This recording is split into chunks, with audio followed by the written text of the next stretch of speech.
Es muy importante este tema, pero sobre todo más que de conceptos, porque ya no lo es, lo que sigue es integrar. Vamos a integrar todo lo que hemos venido diciendo y vamos a aterrizarlo en la práctica clínica.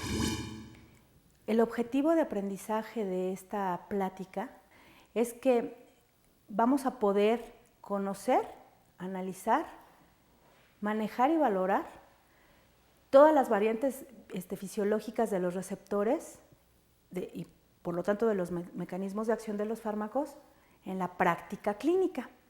Aquí es donde se vuelve todo muy interesante porque entonces vamos a tener que integrar también la patología, no nada más la parte fisiológica.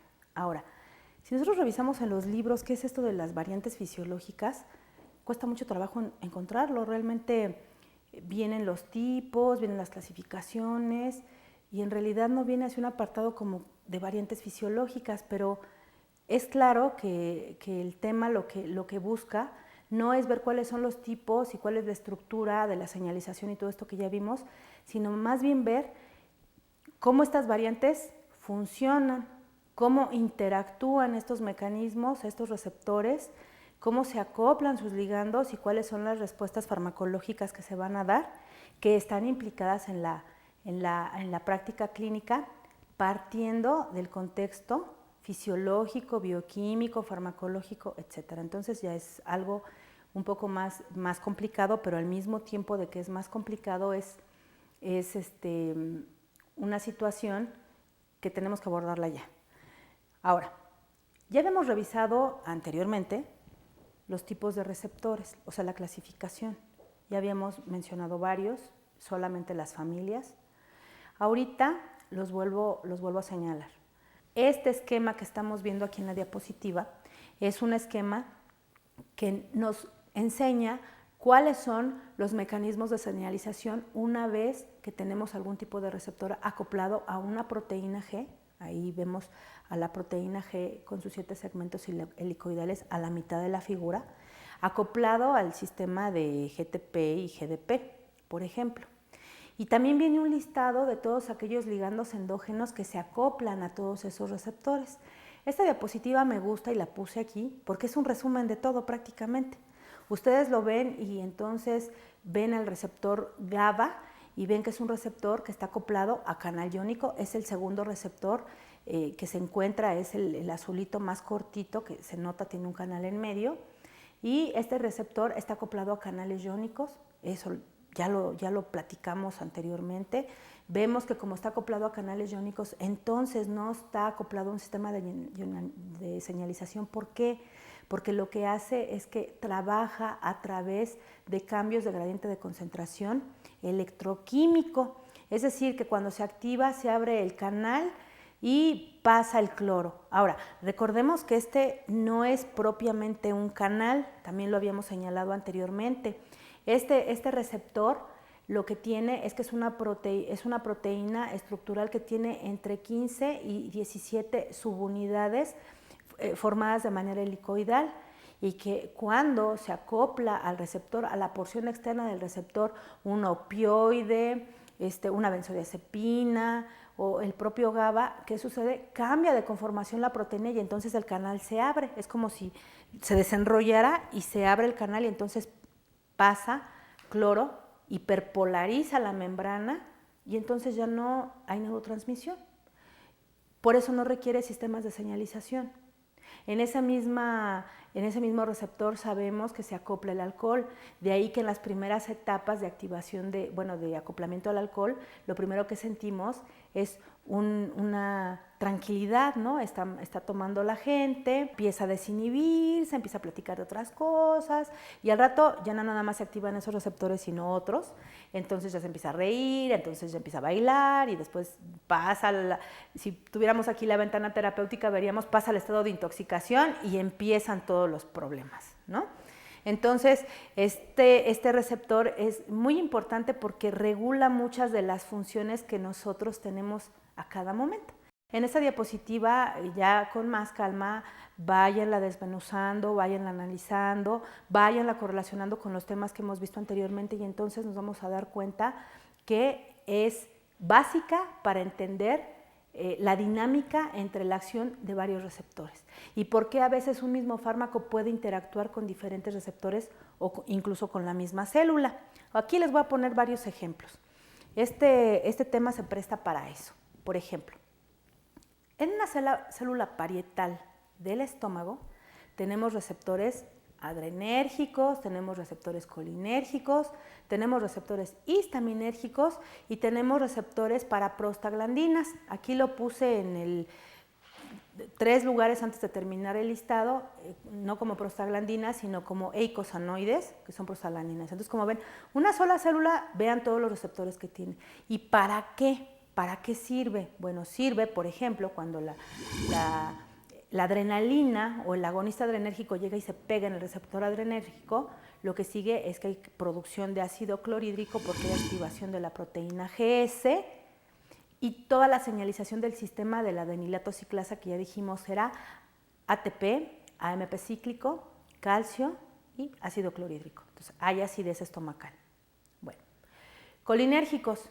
La acetilcolina se libera, llega, se pega en el receptor M1, que es muscarínico, y que produce activación del sistema del diacilglicerol fosfatidilinositol, que también ya lo mencionamos, activa el sistema del AMP cíclico y entonces se produce ácido clorhídrico. Pero el ácido clorhídrico que se produce es en menor cantidad comparado con el otro.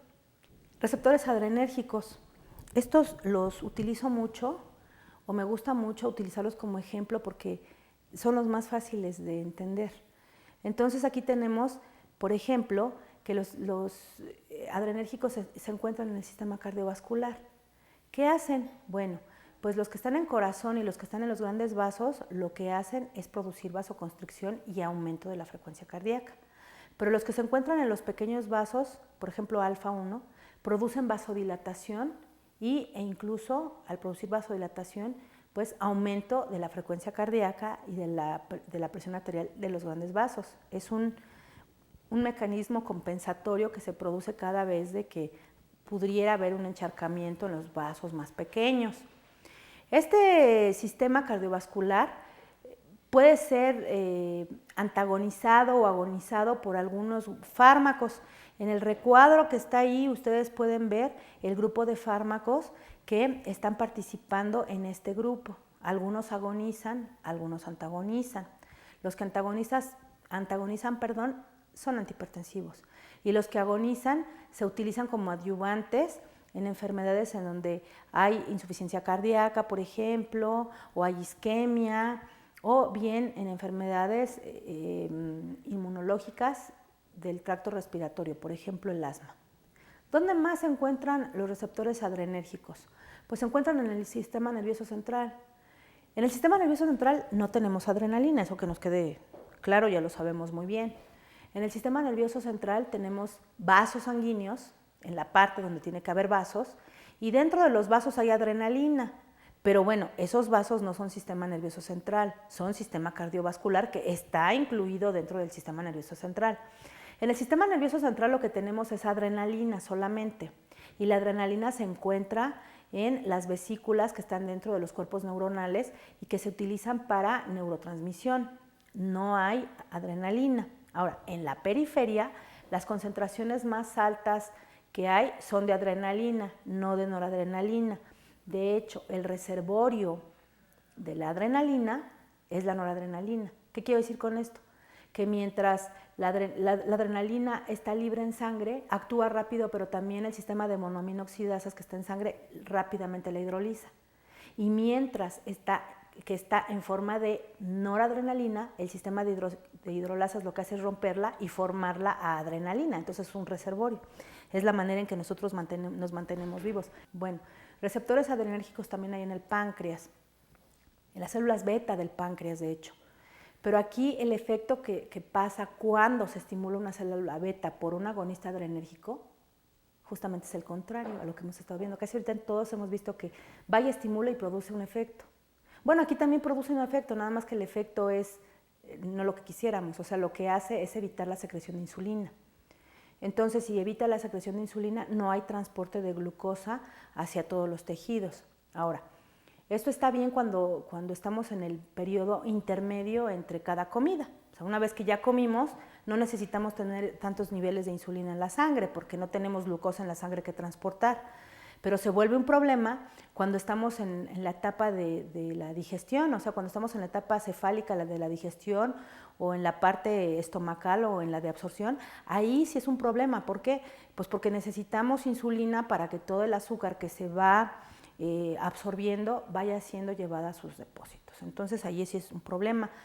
En el caso del páncreas, si nosotros damos agonistas adrenérgicos, vamos a estar evitando la liberación de insulina, pero si damos antagonistas adrenérgicos, como los antihipertensivos, entonces vamos a producir aumento de la secreción de insulina.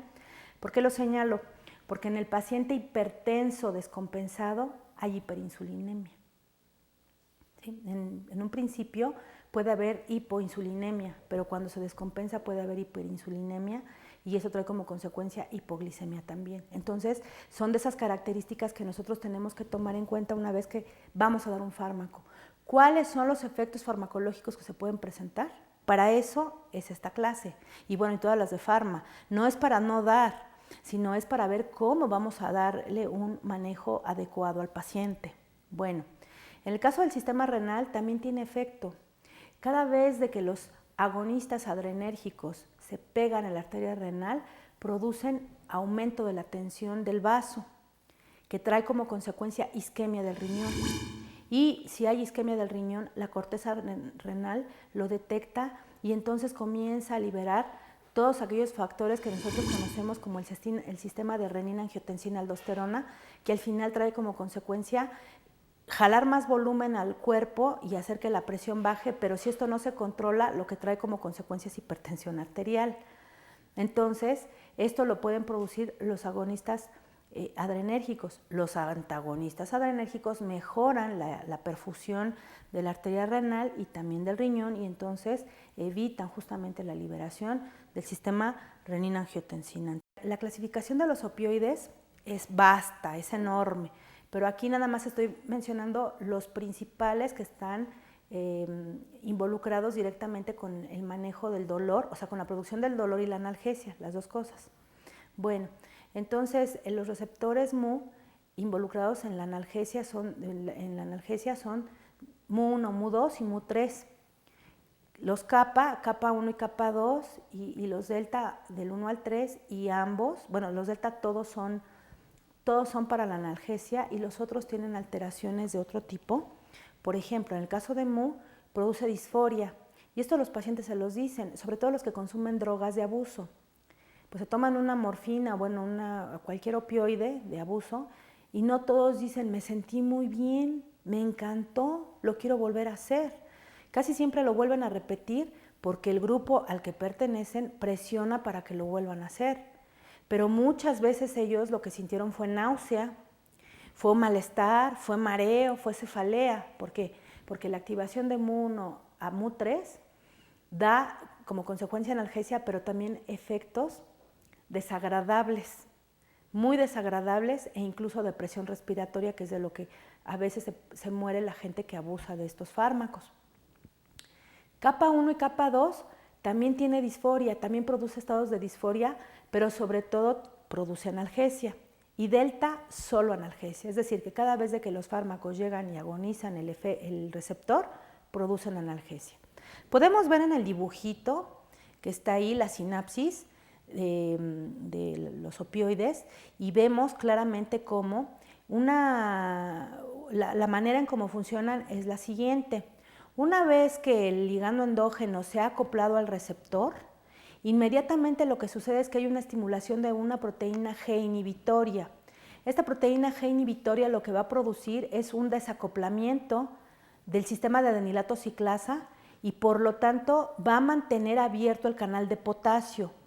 Este canal de potasio abierto, lo que va a suceder es que al estar abierto el canal, evita la apertura del canal de calcio.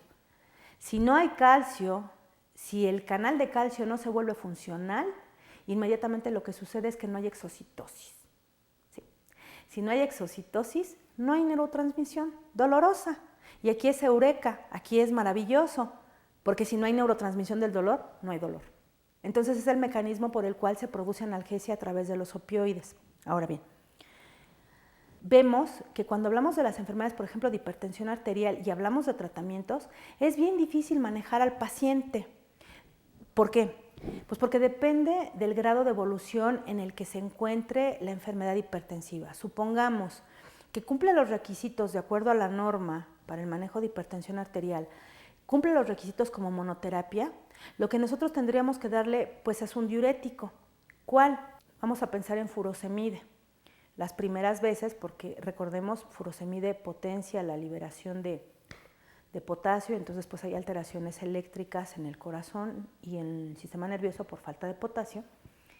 Supongamos le damos en las primeras etapas furosemide y no mejora, las tensiones arteriales no mejoran.